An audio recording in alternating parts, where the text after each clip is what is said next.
après avoir vu comment on appelle ça, la constante de dissociation des acides, ben, vous aurez compris que je vais faire la même chose pour les bases. Constante de dissociation pour les bases.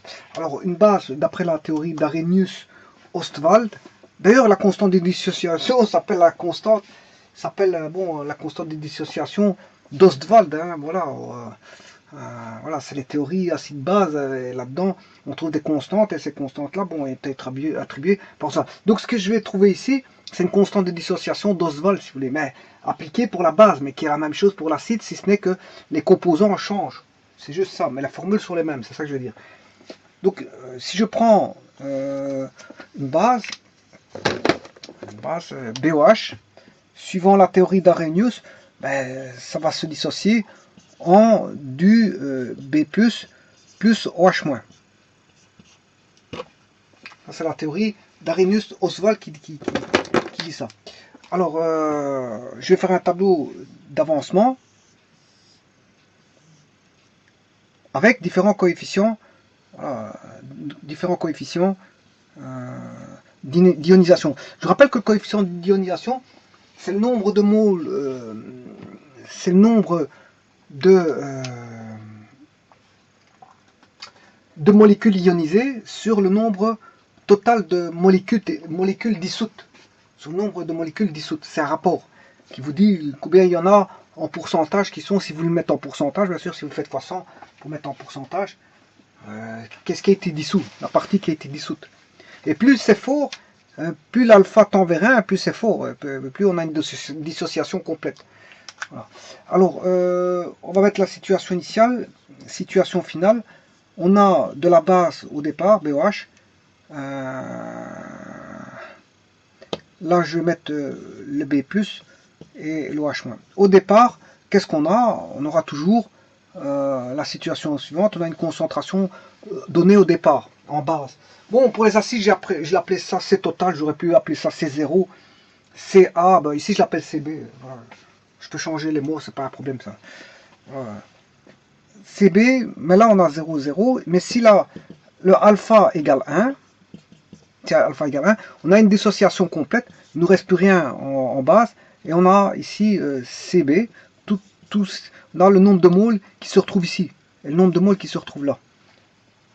Si vous avez une molécule, elle se dissocie en deux ions, on aura autant de moles de B+, que de moles de OH-. Voilà. Et le différentiel, il est facile à trouver. Ici, c'est CB-0, mais il a diminué de CB mol.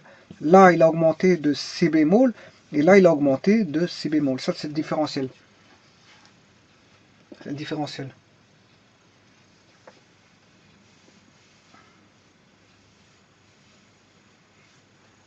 Ah. Alors,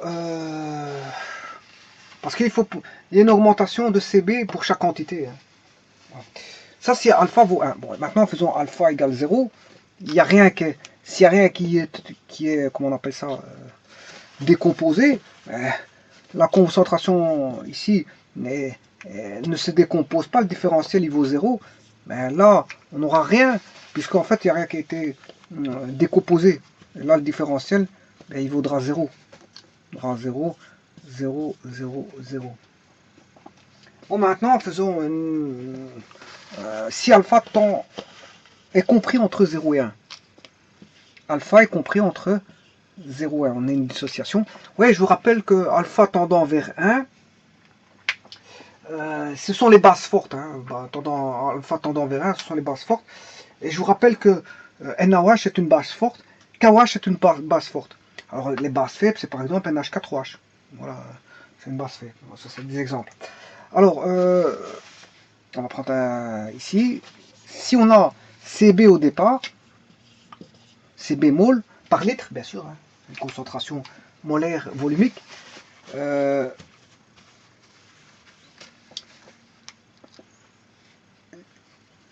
Là, s'il y a un pourcentage de dissocié, alpha, ben, on aura alpha CB de produit ici. là on aura alpha de CB, parce qu'il n'y a qu'une proportion qui va être produite par rapport à CB, il n'y a qu'une proportion alpha qui est, voilà, donc ce qui veut dire ici, le différentiel fait plus alpha CB. Le différentiel ici fait plus alpha CB, mais là le différentiel doit faire moins alpha CB. Alors, de CB, pour avoir moins alpha CB, ben, c'est CB, c'est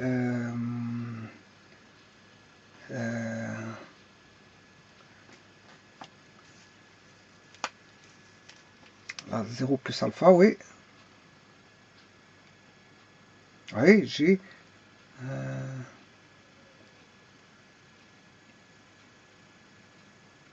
qu'est-ce qui a été consommé ici?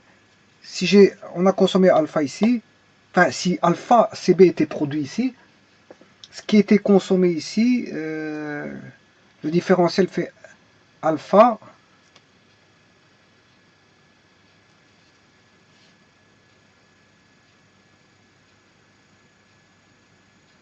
donc c'est CB moins alpha CB. Donc j'ai fait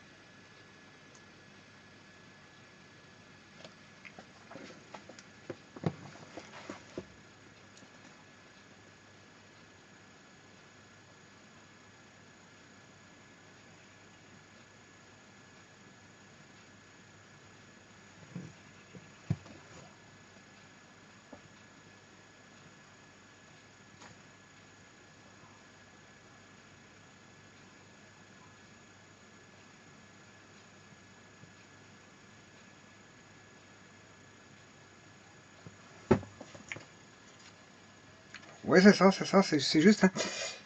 Là, on a plus alpha. Là, on a retiré moins alpha CB.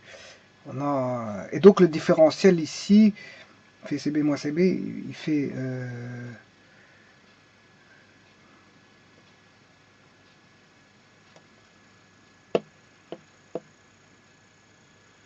il fait alpha CB, mais en diminution. Il fait alpha CB, mais en diminution. CB moins CB, ça fait 0. Par contre, si je fais moins par moins, ça fait plus alpha CB. Mais on a une diminution parce que ça diminue. Voilà, on a un différentiel qui diminue. Là, on a un différentiel qui augmente. Là, on a un différentiel qui augmente. C'est plus. Là, on a moins alpha CB.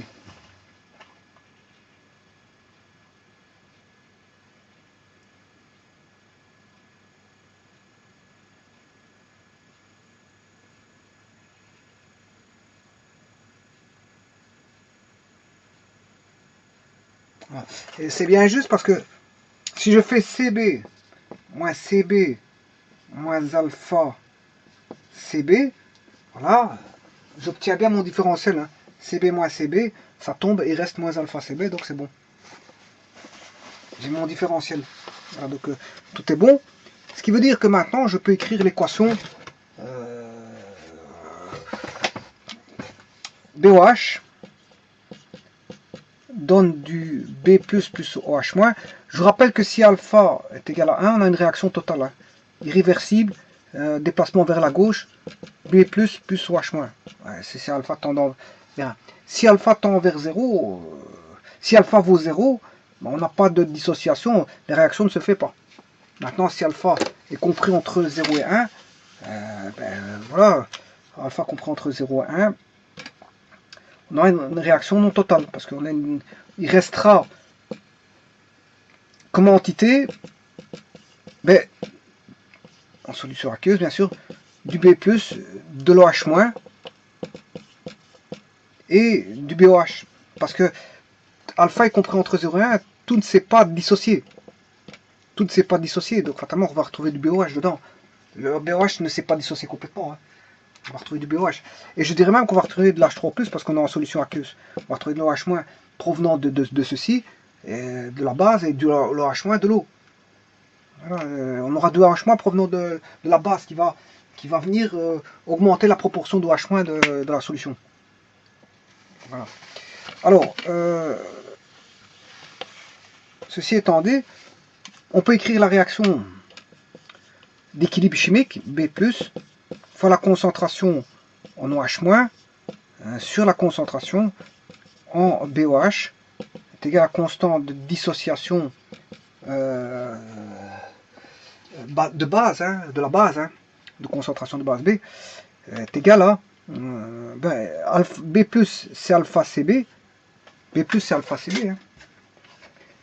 B plus c'est alpha CB, OH moins alpha CB, concentration en alpha CB sur 1 moins alpha CB, je simplifie ce CB, et il va rester alpha carré sur 1 moins alpha.